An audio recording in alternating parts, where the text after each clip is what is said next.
সম্মানিত উপস্থিতি, আমাদের ফুটবল খেলা পরবর্তী এখন আমাদের মাদক বিরোধী মানববন্ধন কর্মসূচি অনুষ্ঠিত হতে যাচ্ছে। আমাদের এখানে উপস্থিত হয়েছেন আমাদের এলাকার গণ্যমান্য অনেক ব্যক্তিবর্গ। আমরা আসলে যে উদ্দেশ্যে এই মানববন্ধনটি করা, সেটা হচ্ছে মাদক বিরোধী সচেতনতা সৃষ্টি করা এবং মাদকের ক্ষতিকর প্রভাবগুলো তাদেরকে জানানো এবং সর্বোপরি মাদকের বিরুদ্ধে রুখে দাঁড়ানোর জন্য আমাদের কর্মসূচি পালন করা। আমাদের এই মানববন্ধন অঙ্গীকারবদ্ধ হব। এই মুহূর্তে আমাদের এই মানববন্ধনটি আজকে সভাপতিত্ব করিবেন আমাদের এলাকারই গর্ব এবং আমাদের কল্যাণপুর উচ্চ বিদ্যালয়ের অ্যালামনাই অ্যাসোসিয়েশনের সম্মানিত আহ্বায়ক এবং ঢাকা ইন্টারন্যাশনাল ইন্ডিপেন্ডেন্ট ইউনিভার্সিটির প্রফেসর ডক্টর জবিউল্লাহ ভাই, প্রফেসর ইসমাইল জবিউল্লাহ ভাই, সঞ্চালনা আমি অ্যাডভোকেট মোহাম্মদ বুরহানুদ্দিন, কল্যাণপুর উচ্চ বিদ্যালয় অ্যালামনাই অ্যাসোসিয়েশনের সম্মানিত আহ্বায়ক জবিউল্লাহ ভাই, আমাদের এখানে উপস্থিত আছেন আমাদের কলিম ভাই, আমাদের মাঝে উপস্থিত আছেন আমাদের কল্যাণপুর উচ্চ বিদ্যালয়ের সম্মানিত অ্যাডক কমিটির সম্মানিত সভাপতি জনাব জসিমউদ্দিন ভাই, আমাদের মাঝে উপস্থিত আছেন আমাদের অত্র বিদ্যালয়ের মাননীয় প্রধান শিক্ষক। আমরা সবাই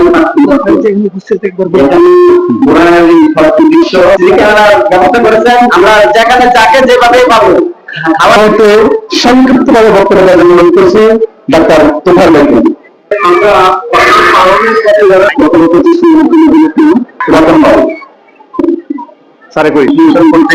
আয়োজিত আজকের মানববন্ধন কর্মসূচিতে আমি প্রথমে কৃতজ্ঞতা জানাই তাদের প্রতি, যারা শিক্ষার পাশাপাশি শিক্ষা, শান্তি, প্রগতি, উন্নতির ক্ষেত্রে প্রধান বাধা আজকে দেশ যেটা দুনিয়া দেখি সেটা হল মাদক। আর এই মাদক বিরোধী মানববন্ধনের মধ্যে দিয়ে আমাদের নতুন করে একটি যাত্রা শুরু হচ্ছে, যেটি পরিবার, সমাজ এবং সারা দেশে ছড়িয়ে পড়বে। আমরা শুধু এটি স্লোগানে সীমাবদ্ধ না রেখে আমাদের প্রত্যেকটি কর্মকাণ্ডে তার বাস্তবতা এবং তার প্রয়োগ সেটি প্রমাণ রেখে যেতে চাইব এবং এই ক্ষেত্রে আমরা দৃঢ়ভাবে অঙ্গীকারবদ্ধ যে আমরা এ থেকে বেরিয়ে আসতে চাই। আমাদের নবীনদের, আমাদের যুব সমাজকে, আমাদের নতুনদেরকে আমরা সুন্দরের পথে, সুস্থতার পথে, শিক্ষার পথে, শান্তির পথে এগিয়ে নিয়ে যাবো। এই প্রত্যাশা নিতে শেষ করছি। সকলকে ধন্যবাদ। আমরা আন্তরিকভাবে কোরআনকে ধন্যবাদ জানাই। আসলে এটা অনেক আগ থেকে দরকার ছিল, কিন্তু যে কোনো কারণ আমরা করতে পারিনি। মাদক উৎপাদনকারী, মাদক সরবরাহকারী, মাদক গ্রহণকারী, আজ থেকে আমরা এই এলাকায় বিশুদ্ধ ঘোষণা করলাম। যে কোনো প্রকারের, যে কোনো ভাবে, যে কোনো জায়গা থেকে আমাদের প্রশাসনিক বলেন, আমরা ব্যক্তিগত সামাজিক ভাবে বলেন, যেভাবে পারে তাদেরকে আমরা প্রতিহত চেষ্টা করবো, বুঝিয়ে বা আইনগত ভাবে তাদেরকে এটা বলতে পারেন।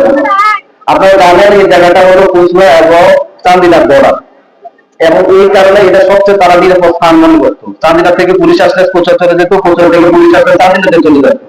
এখন আমরা এই ইয়ের মাধ্যমে সিসি ক্যামেরার ব্যবস্থা করা হয়েছে, হেলান্দি নাইটের ব্যবস্থা করা হয়েছে, যার কারণে আমরা এইগুলি বলতে পারি অনেকটাই নিয়ন্ত্রণ চলে আসতেছে।